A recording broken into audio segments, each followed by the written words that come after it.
कौशाम्बी के नरेश राजा उदयन की रानी की एक दासी थी।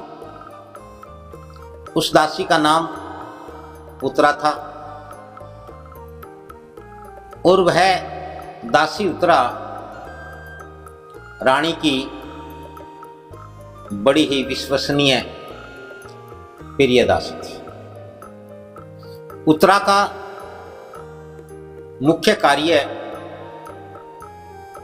रानी को सजाना संवारना, रानी के लिए हर रोज बाजार से फूल लाना, गजरे बनाना, रानी के केशों में बालों में गजरे लगाना, उनका साज श्रृंगार का दायित्व उत्तरा पर था। उत्तरा बेशक रानी की विश्वसनीय थी, लेकिन रानी उत्तरा को फूल खरीदने के लिए प्रतिदिन जो पैसे देती, उत्तरा उन पैसों में से आधे पैसे बचा करके रख लेती और आधे पैसों को ही फूल लाती थी। और इस प्रकार से आधे पैसे बचाना, आधे पैसे के फूल लाना, ये सिलसिला काफी समय तक चला। एक दिन उत्तरा फूल लेने बाजार गई। अभी वह फूलों की दुकान तक पहुंची नहीं थी कि रास्ते में ही एक साधु, एक संत सत्संग कर रहे थे, प्रवचन कर रहे थे, उपदेश दे रहे थे और उत्तरा के कानों में भी उपदेश के, कुछ प्रवचन के कुछ शब्द पड़े। उसके पैर रुक गए और वह साधु के वचन सुनने के लिए रुकी। जिस वक्त उत्तरा रुकी, उस वक्त वो संत जी कह रहे थे, जो मनुष्य दुराचरण को पहचान लेता है, उसके मूल कारण को भी पहचान। इसी प्रकार जो मनुष्य सदाचरण को पहचान लेता है, वह उसके मूल को भी पहचान लेता है और उस समय उसकी दृष्टि सम्यक कहलाती है। और वो संत जी केवल ये बात कह ही नहीं रहे थे, बल्कि उनके भाव, उनका भाव, उनकी अंतर प्रेरणा ऐसी थी कि जो तमाम उपस्थित साध संगत को प्रभावित कर रही थी। और उत्तरा भी उन संत जी की, उन साधु की इन वचनों को सुनकर, इस उपदेश को सुनकर बड़ी प्रभावित हुई। उसके मन में बड़ी प्रसन्नता हुई और उसे लगा कि उसके जीवन में आज कुछ एक अलग, कुछ विशेष है। और इतना सुनकर के वह बाजार गई, फूल वाले के पास पहुंचती है। आज पहली बार उसके जीवन में बदलाव यह हुआ कि उसने आधे पैसे बचाए नहीं, जो कि वह हर रोज नियमित रूप से बचाती आ रही थी, क्योंकि आधे पैसे के फूल लेती, आधे पैसे अपने पास रख लेती। आज उसने पूरे पैसे के फूल लिए और सारे फूल लेकर के वह खुशी खुशी वह अपनी मालकिन यानी रानी के पास पहुंचती है और बड़े ही सद स्वभाव से रानी का हार श्रृंगार करती है और उनसे बड़ा दुलार करती है। रानी ने भी आज महसूस किया कि उत्तरा के स्वभाव में, उत्तरा के व्यवहार में, आचरण में कुछ परिवर्तन। और फिर अगले दिन से अगले दिन, यानी कि प्रतिदिन उत्तरा बाजार जाती फूल लेने, और वह हर रोज, अब पैसे बचाने उसने छोड़ दिए, पूरे पैसे के फूल लेकर के आती। और जब भी उसे अवसर मिलता, जब भी मौका मिलता,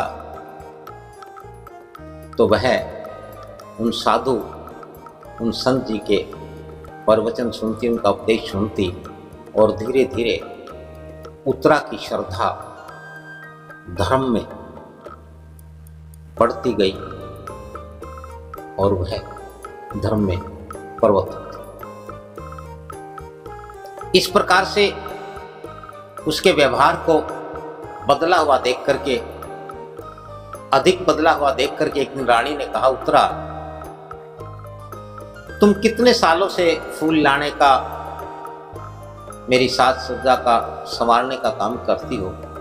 मैं जब तुम्हें पहले पैसे देती तो तुम कम फूल लाती थी, और आजकल तुम उतनी पैसे में अधिक फूल लाती हो, ये क्या मामला है? तो उत्तरा ने बिना किसी डर, बिना किसी भय, बिना किसी संकोच के स्पष्ट बताया कि रानी साहिबा, मैं पहले आधे पैसे के फूल लाती थी, आधे पैसे में चोरी से बदला लेती थी। लेकिन एक दिन मुझे रास्ते में एक साधु, एक संत के प्रवचन, उनका उपदेश सुनने को मिला। उस दिन से मेरा जीवन बदल गया है, और अब मैंने तमाम बुराइयां, बुरा आचरण करना छोड़ दिया है, और अब मैं पैसे नहीं बचाती हूँ, मैं पूरे पैसे के पूरे फूल लेकर के आता हूँ, और मुझे इससे अपार खुशी हुई है, और अब मैं खुश रहने लगी। जब रानी ने उत्तरा से ये बात सुनी तो रानी बड़ी प्रसन्न हुई, बड़ी खुश हुई। रानी ने उत्तरा की ईमानदारी, उनकी स्पष्टता, उनकी निर्भीकता को देख करके उन्हें गले लगा लिया, और उन्हें अपनी माँ का दर्जा दिया, और कहने लगी कि उत्तरा, आज से तुम मेरी माँ की समान। और रानी ने उसे पूरी छूट दे दी कि तुम जब चाहो उन साधु संत के पास सत्संग के लिए जा सकती हो, उनके प्रवचन उपदेश सुन सकती हो। और इस प्रकार से उत्तरा जब भी समय मिलता तो वह उन संत जी के वहां जाकर के उनकी सेवा करने लगी, उनके उपदेशों को अपने जीवन में ग्रहण करती चली गई, धारण करती चली गई, और धीरे धीरे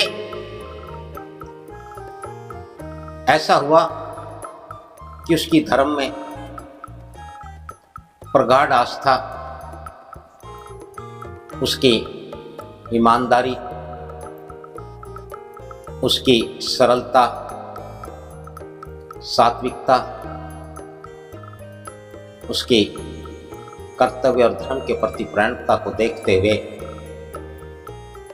उन साधु ने उन्हें दीक्षा दी, और उत्तरा दीक्षित हो गई। और इस प्रकार से उनके जीवन में धीरे धीरे और भी परिवर्तन। और एक दिन ऐसा आया कि एक दिन उन साधु के सभी शिष्य और शिष्याएं तमाम वहां उपस्थित थे। उत्तरा भी वहां आई हुई थी। तो उन साधु ने, उन संत ने उत्तरा के उन गुरु जी ने कहा कि मेरे जितने भी शिष्य हैं, जितनी भी शिष्याएं हैं, उन सब में ये उत्तरा सर्वश्रेष्ठ, इसके जैसा कोई और नहीं। तो उनमें से कुछ शिष्य और शिष्याओं ने इस पर सवाल किया, ऐतराज जताया कि यह तो पूरी तरह से आपके पास भी नहीं आती है गुरुजी, पूरा समय भी नहीं देती है, फिर भला यह आपकी सर्वश्रेष्ठ शिष्या कैसे हो सकती है। तब गुरुजी ने कहा, उन साधु महात्मा ने कहा, धर्म पुस्तकों से प्राप्त नहीं होता है। धर्म को पुस्तकों से नहीं सीखा जाता है, बल्कि प्रत्यक्ष जीवन में सीख करके धर्म को प्राप्त किया जाता है। गहन से गहन चिंतन करना बहुत आसान है, किंतु आचरण को सुधारना जीवन में सबसे कठिन है। और उत्तरा ने यही सब किया है। उन साधु ने बताया, समाज में अपनी स्थिति के अनुसार सब चोरी करते हैं। व्यापक चोरी करने का परछन रुपए के रूप में हमारे समक्ष आ ही जाता है। और उत्तरा ने यही सब त्याग किया है। उत्तरा ने सब छोड़ करके अपने जीवन में पूर्णता को, सत्यता को ग्रहण किया है, धारण किया है और पूर्णता को प्राप्त किया है। क्योंकि इस संसार के मोहक जाल इतने कठिन है, उनसे बाहर निकलना बहुत मुश्किल है। और उनके लिए हम जो होते हैं, जैसे होते हैं, वो छोड़ना पड़ता है। और जो असल सत्य होता है उसे ग्रहण करना होता है, उसे धारण करना होता है। और मनुष्य के जीवन के लिए यही सबसे कठिन होता है, जो उत्तरा ने किया है। और आज से ये उत्तरा खजुत्रा के नाम से जानी जाती है। और आज भी बौद्ध साहित्य में खजुत्रा को बड़े ही आदर के साथ, बड़े ऊंचे स्थान के तौर पर रखा गया है, याद किया जाता है। और खजुत्रा अपने व्यवहार के कारण, अपने बदलाव के कारण, सत्य और सात्विकता को ग्रहण और धारण करने के कारण से संत समाज में अमर हो गई है, अमर हो गई।